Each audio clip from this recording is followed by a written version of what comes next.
দিয়ে আসলে ঢাকাতে থাকা বা খাওয়া একটা ফ্যামিলি মেনটেন করাও খুব কষ্টকর, নিজেও থেকে চলা যায় না।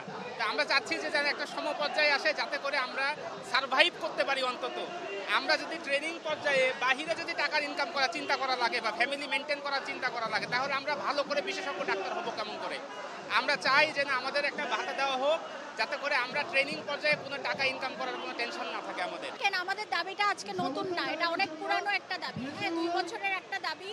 আমরা যারা পোস্ট গ্রাজুয়েট প্রাইভেট ট্রেনি আছি, তাদের যে ভাতাটা দেওয়া হয় সেটা অনেক কম, সেটা 25,000 টাকা। আজকের দিনে ঢাকা শহরে 25,000 টাকায় একজন পোস্ট গ্রাজুয়েট চিকিৎসকের সংসার সন্তান নিয়ে, মানে এটা একটা মানবেতর জীবনযাপন করা, এটা আপনারা সবাই বুঝেন যে 25,000 টাকা এখন ওরকম কোনো টাকাই না আসলে। হ্যাঁ, আমাদের ট্রেনিং এর জন্য অনেক টাকা পয়সা লাগে, আমাদের সংসার চালাতে টাকা পয়সা লাগে, বাচ্চা কাচ্চাদের জন্য খরচ হয়। এই জিনিসটা নিয়ে আমরা বিগত সরকারের কাছ থেকে আমলেও অনেক রকমভাবে যৌক্তিক আন্দোলন করেছি, ভদ্রভাবে রিকোয়েস্ট করেছি, কিন্তু প্রতিবারই আমাদেরকে একটা প্রহসনমূলক কথা বলা হয়েছে, 5,000 করে বাড়ানো হয়েছে, যেটা আমরা কখনোই চাই না।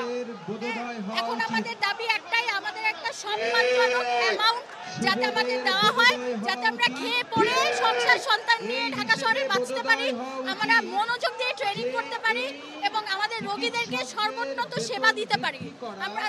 এটাই হচ্ছে আমাদের আন্দোলনের আজকের মুখ্য উপজীব্য। আমরা আসলে এটাকে পাচার বলবো এই হিসেবে, যদি আমার দেশের চিকিৎসা ব্যবস্থাকে আমরা ঢেলে সাজাই, আমার দেশের বিশেষজ্ঞরা যারা আছে, আমার দেশের প্রত্যেকটা সন্তান যথেষ্ট মেধাবী, আমার এই সন্তানকে তার মেধাকে বিকশিত করার পথ যদি আমি বন্ধ করি, পরোক্ষভাবেই আমার দেশের চিকিৎসার যে ব্যয়, সে অর্থ পাচার হওয়ার নামান্তর। কারণ আমি এটা চাচ্ছি আমার দেশের মানুষকেই স্বনির্ভর না করে আমার পার্শ্ব দেশে এই অর্থটা চলে যাক। এটা যেহেতু আমি পরোক্ষভাবে মনে হচ্ছে আমি এটা করছি, এটাকে আমি পাচার হিসেবে বলতেই আমি চাচ্ছি।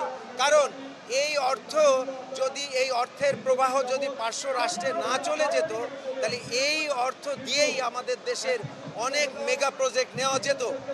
আমাদের দেশের যদি স্বাস্থ্য ব্যবস্থাপনার ইকুইপমেন্ট দেওয়া হয় এবং আমাদের দেশের সন্তানদেরকে লালন পালন করা হয়, আমার দেশের সন্তান পার্শ্ব রাষ্ট্রের চেয়ে বেশি ভালো চিকিৎসা সেবা দিতে বদ্ধপরিকর।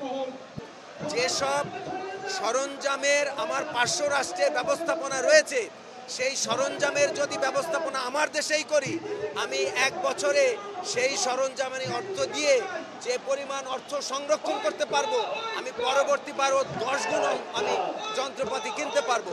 তাহলে একটা হচ্ছে আমি বিশেষজ্ঞ তৈরির ব্যাপারে আন্তরিক নই, পার্শ্ব রাষ্ট্রকে খুশি রাখতে হবে কি রাখতে হবে না আপনারা মিডিয়ারা ভালো বলতে পারবেন। আর দ্বিতীয় হলো যে যান্ত্রিক সুবিধা আমার দেওয়া প্রয়োজন, সেই যন্ত্র আমি কিনছি না, না কিনে আমি বলছি আমার দেশে ব্যবস্থাপনা নেই। অথচ যেখানে হাজার হাজার কোটি টাকা লুটপাট হচ্ছে এদেশে, অথচ দেখে অত্যাধুনিক চিকিৎসা পদ্ধতি, বেশিরভাগ অত্যাধুনিক চিকিৎসা পদ্ধতি এই পাচার করা অর্থের 100 ভাগের 1 ভাগ নয়।